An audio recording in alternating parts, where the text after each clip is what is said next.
In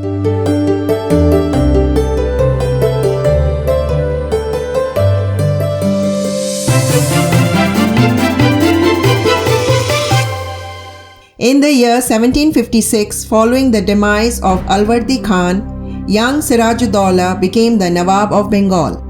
Though he was chosen one by grandfather Alwardi, his claim to the throne was full of thorns. Leave the British, his rise to the command did not go down well with his own relatives. There was a dominant group in the Nawab's courtesans, Jagat Seth, Raj Ballabh, Rai Durlabh, Rai Latif, etc., all opposed to Siraj's ascent to the throne. Though he could envisage the conspiracies and the conspirators, yet he fell prey to one of the biggest treacheries of human history. The treachery that would change the course of world history forever. Welcome to the Revolution, Untold Story of Indian Freedom Struggle. I am Shushmita Mazumdar, your host. And I am Kaushik Mazumdar, your co-host.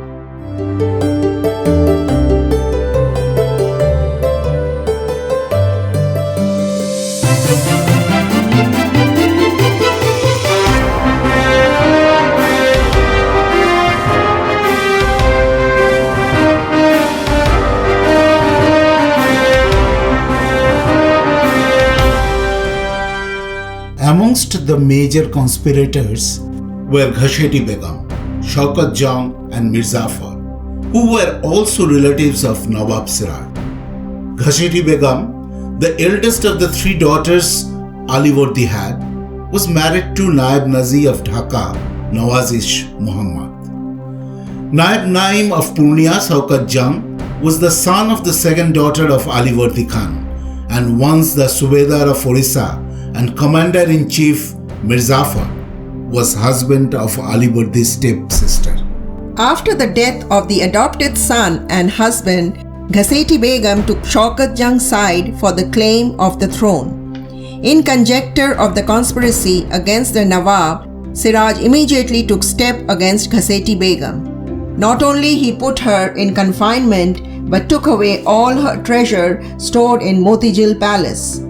Once a bosom friend of Nawaz's and then an ally to Ghaseti Begum, Raj Ballabh got his son, Krishna Ballabh, moved to Kolkata, under the shelter of the British in Fort William with a huge amount from Dhaka treasury.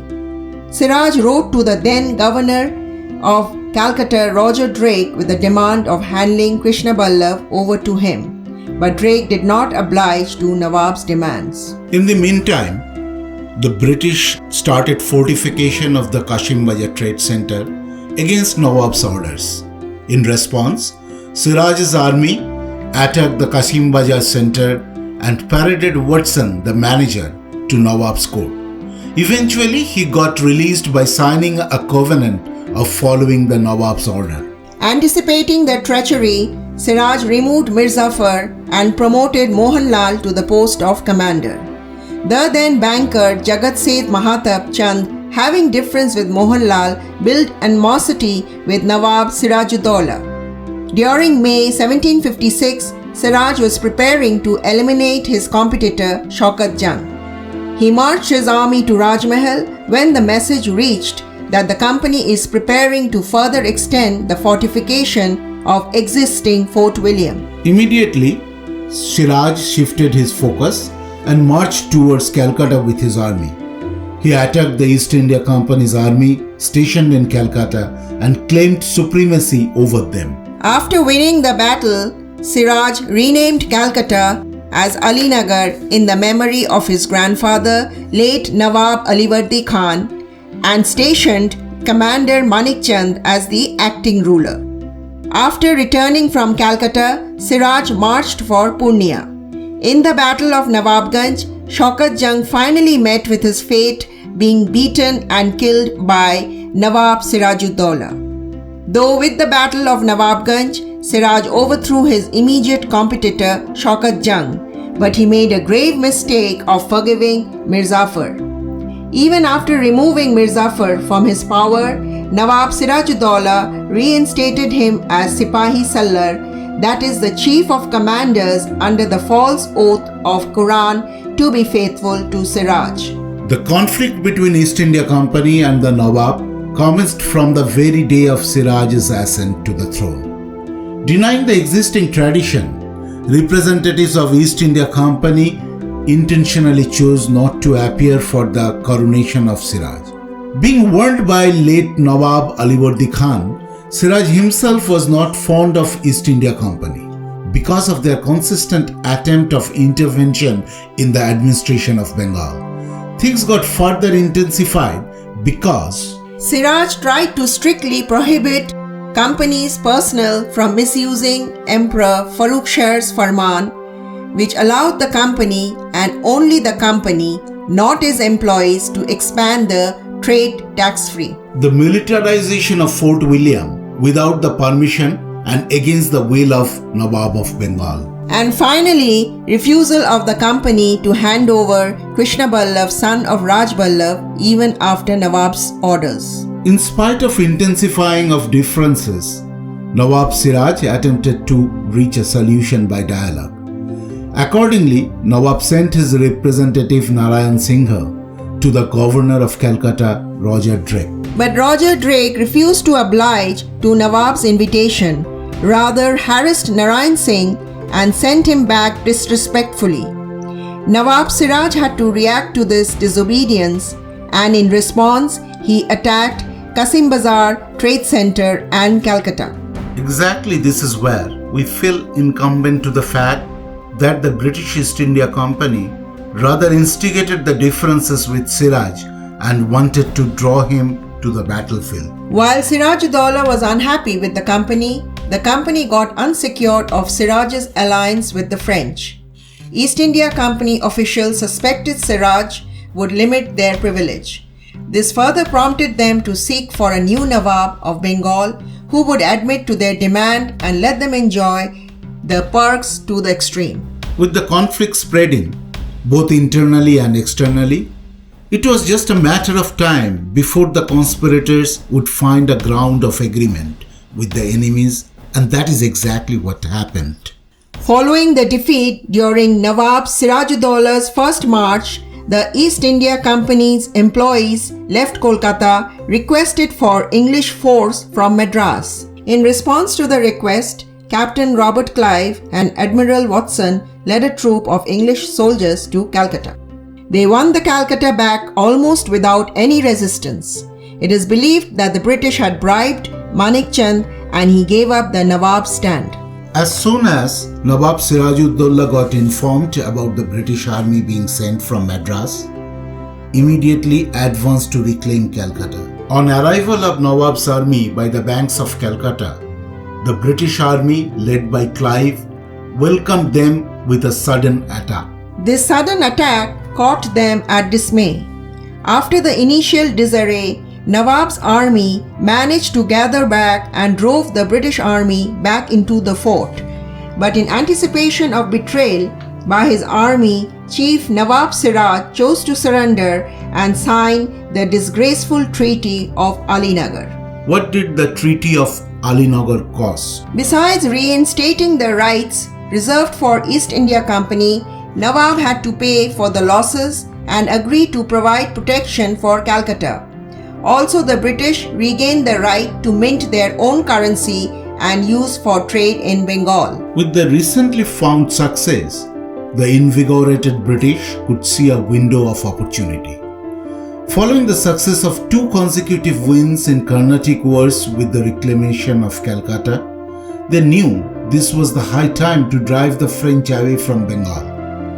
Under the able leadership of Robert Clive and Admiral Watson, they attacked and claimed the French-dominated Chandannagar. Siraj knew this would soon be followed by an attack on Murshidabad. Probably that was rather further reason for Siraj to extend shelter to the French, which led him to find an alliance with French Captain Bussy.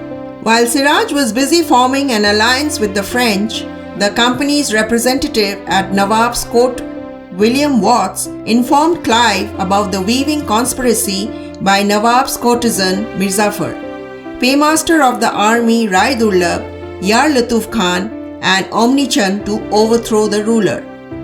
Though the initial candidate to replace Nawab Sirajuddaulah, chosen by the courtesans, was Yar Lutuf Khan. When approached Robert Clive, Mirzafar became the chosen one. Accordingly, a treaty was drawn between the British and Mirzafar to gain him the throne in return of in-field support to the British Army in battles and a large sum of money. On 23rd June 1757, led by Robert Clive, British Army reached Palashi via Kathua, en route to Murshidabad from Kolkata. British Army had to pass through Hooghly, Kathua Fort, etc., where Nawab's army was stationed. Yet, English army reached Palashi without any obstacle. This made it evident to Siraj that his lieutenants were completely corrupted. Still, Nawab Sirajuddaulah advanced towards the battlefield with his army, under the direction of commanders Raidullah, Yar Lutuf Khan, Mirzafar, Mir Maudan, Mohanlal and French Lieutenant Sinfran. There is still a debate about the number of soldiers that advanced in the name of Nawab on that overcast day. The number often varies from 35,000 to 50,000 from one historian to another. But two things that everyone agrees upon are that the Nawab's army that took the field was much larger in number than the English, but the participants were rather meager in number. Raidullah, Yar Lutuf Khan neither participated in the war nor did they lead the army under their command. Still, Mohanlal and Mir Madan fought bravely and cornered the British army. But destiny had some other plans. Suddenly there was a torrential downpour. British army managed to protect their cannon and ammunition with tarpaulins, but the Nawab's army failed to do so. After the rain stopped, Nawab's cannons failed to fire. Anticipating the similar fate of the English cannons, Mir Madan advanced with full force. But the English fired their cannons. This not only took Mir Madan for surprise, also took away his life. With Mir Madan's death, the morale of the Nawab's dwelling army had hit the rock bottom. In the meantime, Mirzafar took this opportunity and sent signals for Clive to advance while suggesting Siraj to retreat, regroup and come back the next day.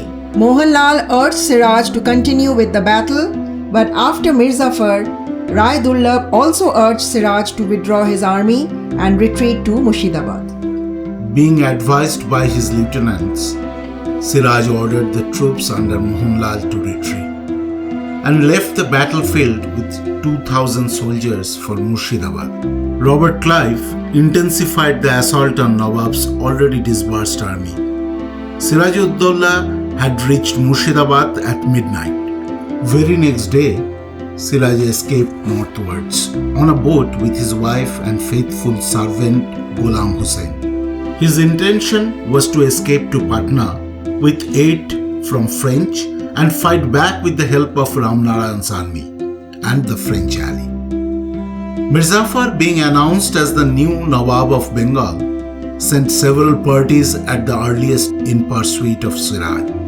On 2nd July, Siraj reached Rajmahal and took shelter in a deserted garden, but was soon discovered and betrayed by the local military governor. Siraj got arrested and brought to the capital Murshidabad.